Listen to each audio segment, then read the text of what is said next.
Wie typische Japan-Touristen fahren wir am 6. Tag ins 50 Kilometer entfernte Kamakura. Japan ist sich seiner langen Landesgeschichte bewusst.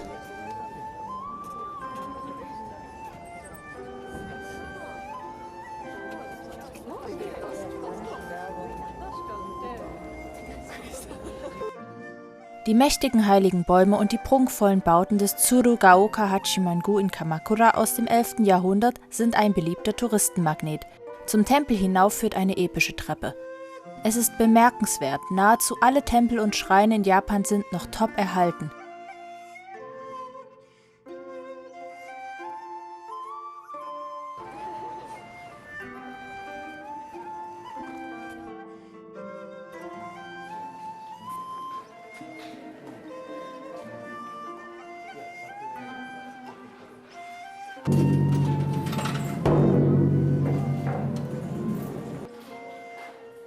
Das sind so die Sänften, wo man so drinnen getragen wird. Meistens dann nur zu Feierlichkeiten. Prachtvoll gestaltet.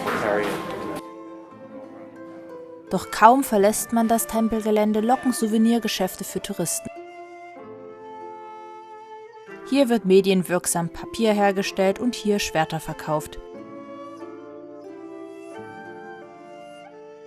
Das sind die 7 fröhlichen Götter, die Glück bringen.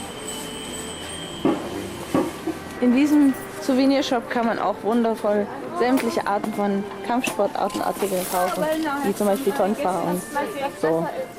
Ach, toll! Richtige Nunchaku. Ja, da ist Tokio, da ist Kamakura. Wir sind jetzt ungefähr hier und wir wollen dorthin zum großen Buddha. Eingerahmt in Kiefernbäumchen steht der große Buddha. Eine riesige Bronzestatue, die im Inneren hohl und begehbar ist.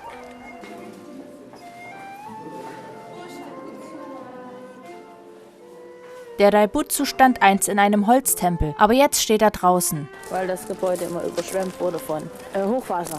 Es war ein Tsunami. Das sind seine Pantoffeln.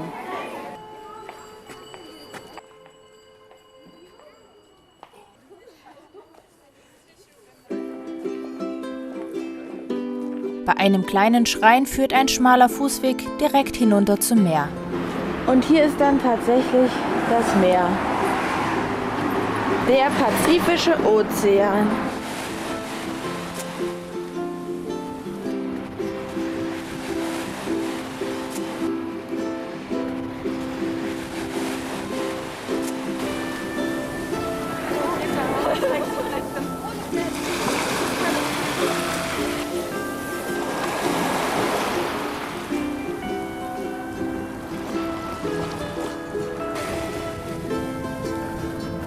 Hier werden Algen getrocknet. Hier gibt es auch ein deutsches Restaurant. Noch ein deutsches Restaurant.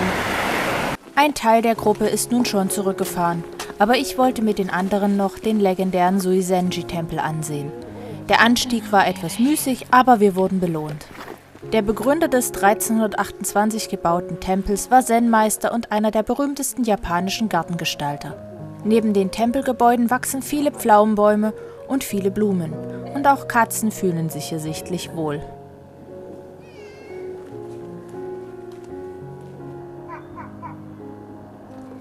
Hier sieht es wirklich fast wie im Sommer aus. Dabei ist tiefster Winter. Der Hokokuchi-Tempel hatte leider schon geschlossen. Und wenn man so viel traditionelles Kunsthandwerk angeschaut hat, braucht man zum Schluss unbedingt was einen wieder daran erinnert, in welchem Land man sich gerade befindet. Japan ist und bleibt das Land der Gegensätze. Doch zwischen den modernen und traditionellen japanischen Gebäuden findet man auch christliche Kirchen. Hier ist eine römisch-katholische. Während meines Studienaufenthalts in Japan forschte ich zum Thema Christentum in Japan.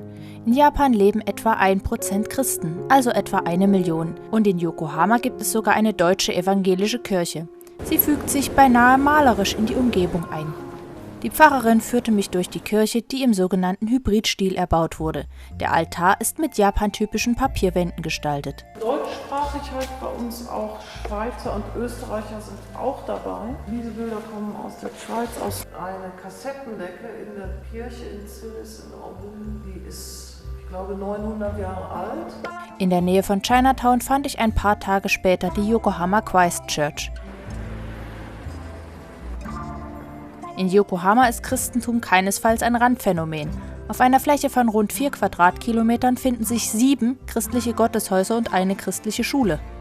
Nach knapp 75 Minuten Laufzeit durch die teilweise ärmsten Viertel Tokios und Yokohamas habe ich sie dann endlich gefunden. Yokohama Christ Church.